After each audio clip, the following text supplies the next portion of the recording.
All right, now I'm going to move on to something new and different. I got to tell you, I thought long and hard about whether or not I want to do this before or after what you will get, which is the first exam, which will be on July 4th week. I've decided it would be best to front load things now so that when you do take the exam during the July 2nd week, that's the only thing you have to do because it's the July 4th week. So seeing as that's the case, we're going to start something new here. So the situation is this.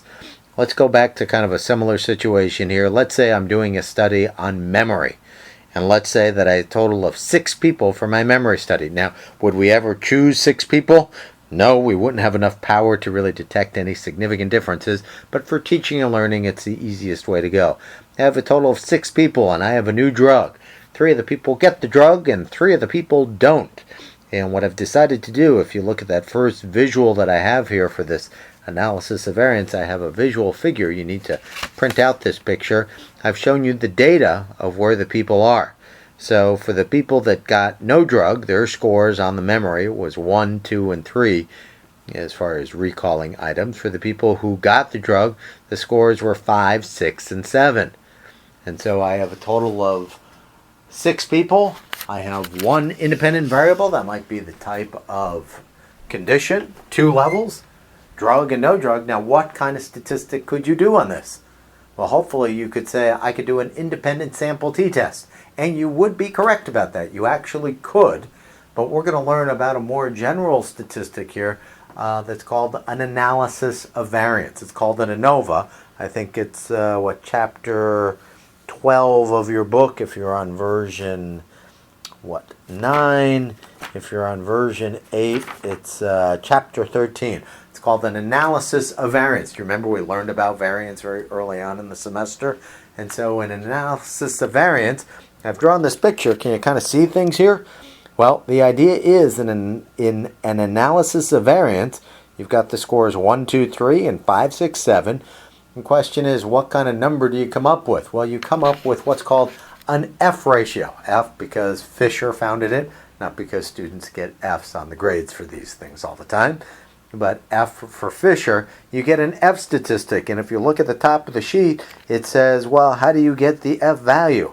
Well, the way you get the F value is you have to figure out the variance between the groups, and you have to put that over the variance within the groups.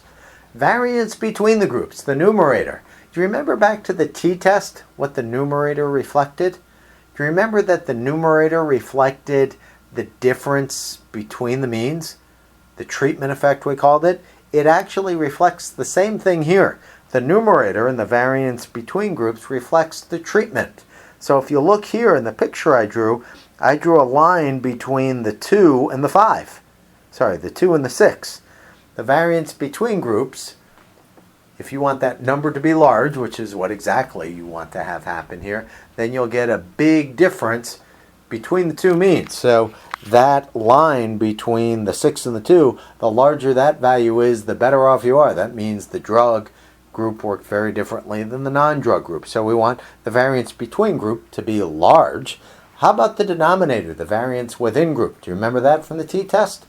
The variance within group reflects the spread of the scores within group, and you actually want that number to be how?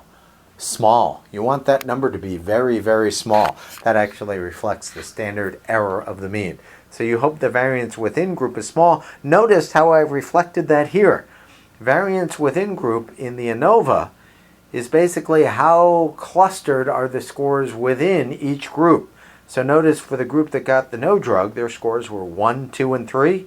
The closer those numbers are to each other, the smaller the denominator will be. Same thing for the variance within group for the 5, 6, and 7. So basically when you do an ANOVA, you want the variance between group to be large.